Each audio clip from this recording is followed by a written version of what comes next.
फिरौन को भी अपनी ताकत पर बड़ा गुरूर था, नमरूद को भी था अपनी ताकत पर बड़ा गुरूर,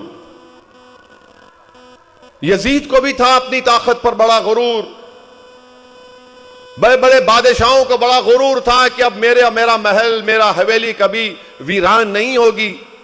मगर तारीख ने देख लिया कि उन बड़े बड़े बादशाहों के महल आज वीरान पड़े हुए हैं।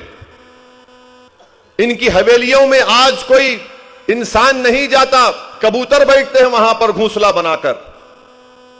तुमको कौन सा गुरूर ये? अरे भाई 4 दिन की दुनिया है, आए हैं, इसी मट्टी में चले जाएंगे। मगर तुम क्या करके जा रहे हो? अफसोस की बात है कि ये जुल्म करते हैं आपके, मारो उनको और वीडियो दिखाओ। अरे भाई इख्तिदार जब फिरौन के पास नहीं रहा, नमरूद के पास नहीं रहा, अलेक्जेंडर के पास नहीं रहा, मुगलों के पास नहीं रहा, किसके पास रहेगा इख्तिदार? किसी के पास नहीं रहेगा। सबक हासिल करो, सबक हासिल करो, उन फलस्तीनियों से सबक हासिल करो जो 75 साल से लड़ रहे हैं।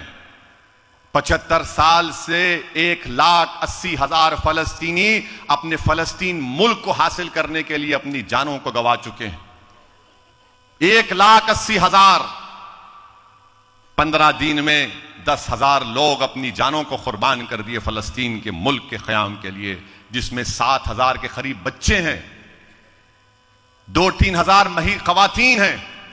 और हम और आप सिर्फ वोट डालने के लिए डरते हैं।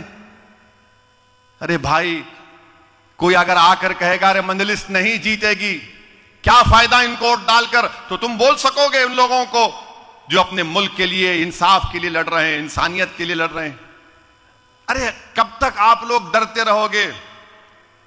याद रखो, आपके डरने से या आपके कुछ भी नहीं करने से आपको क्या फायदा हो रहा है? मुझे बताओ, बताओ तो सही, मुझे क्या फायदा हो रहा है आपको?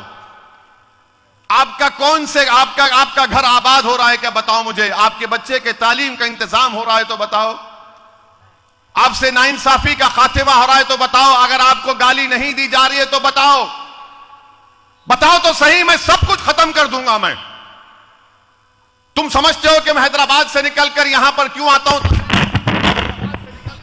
मैं हैदराबाद से निकलकर यहां पर तकरीर करने के लिए आता हूं ताकि तुम्हारी वाहवाह लेकर जाऊं, जिंदाबाद के नारे सुन के जाऊं और मेरा नफ्स मोटा हो जाए। नहीं मेरे भाई, मैं एक तड़प लेकर आता हूं भारत के कोने कोने में।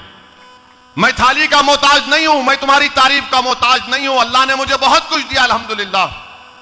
मुझसे कई लोग पूछते कि तुम क्यों जाते राजस्थान को, तुम क्यों जाते उत्तर प्रदेश को, तुम क्यों जाते झारखंड को, तुमको क्या जरूरत है जाकर वहां पर इन इल्जामात का सामना करना पड़ता? लोग तुमको गाली देते, लोग तुमको कहते कि तुम मिले हुए हो, तुम पैसे लेते हो। मैं उनसे एक ही कहता हूं कि जब इमाम हुसैन ने अपनी गर्दन को कटा दिया हक के लिए, तसदुद्दीन ओवैसी कौन सी कैद की मूली?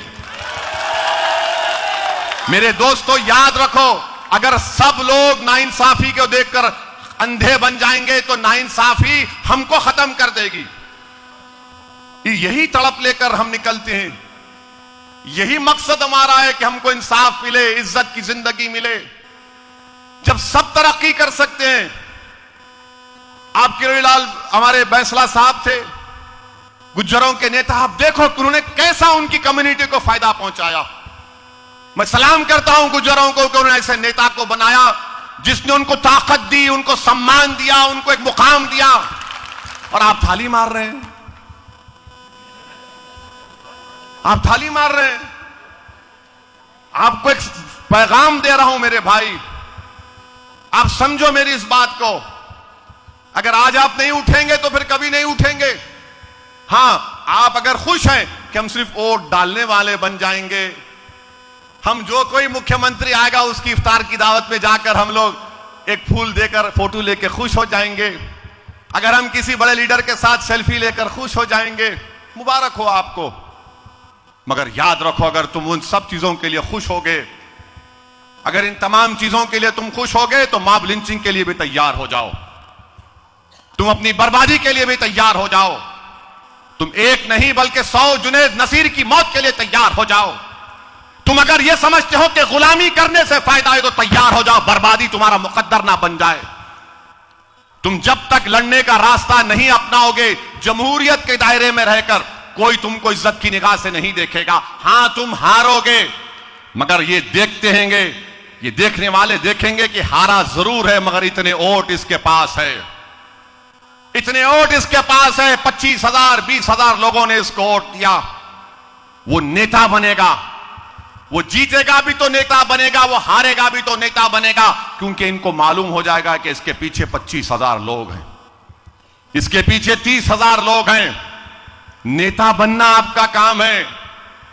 इन कांग्रेस बीजेपी के नेताओं के पीछे आपको दौड़ना आपका काम नहीं है। नेता बनो, लीडर बनो, राज करो, हुकूमत में आओ, अपने मुकद्दर के फैसले करो। यह काम आपको करना है मेरे अजीज दोस्तों, मेरी इज्जतदार मां और बहनों। हां, अगर तुम सिर्फ यही चाहते हो, नहीं नहीं भाई, बस 25 तारीख आएगी, हम रिवायती तौर पर जिसको वोट देते हो उसको वोट दे देंगे और घर को जाकर सो जाएंगे। कब तक सोओगे आप? अभी तो जागने का वक्त है, अभी तो अपनी जंग को मुकम्मल करने का वक्त है। यह जमहूरियत की जंग है मेरे भाई। इलेक्शन 5 साल में एक मर्तबा आता है, और 5 साल तक क्या आप अपनी ताकत को नहीं दिखाएंगे?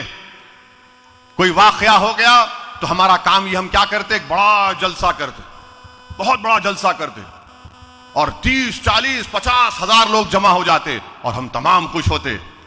और नौजवान बच्चे सामने सफ में बैठ के पीछे देखते, देख कितना मजमा है, देख देख देख देख कितना मजमा है, पूरा सर सर सर नजर आ रहा।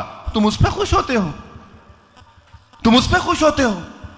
अरे खुश इस बात पर हो कि तुमको इतने वोट मिले, वो तुम्हारी ताकत है।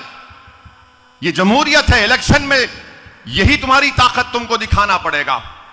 तुम लाओ 25-30 हजार वोट, कामयाब करो एमएलए को, और फिर बोलो देख ये मेरी ताकत है, ये मेरी ताकत है कि मैं अपना विधायक कामयाब करके लाया हूं। यह आपको बताना पड़ेगा।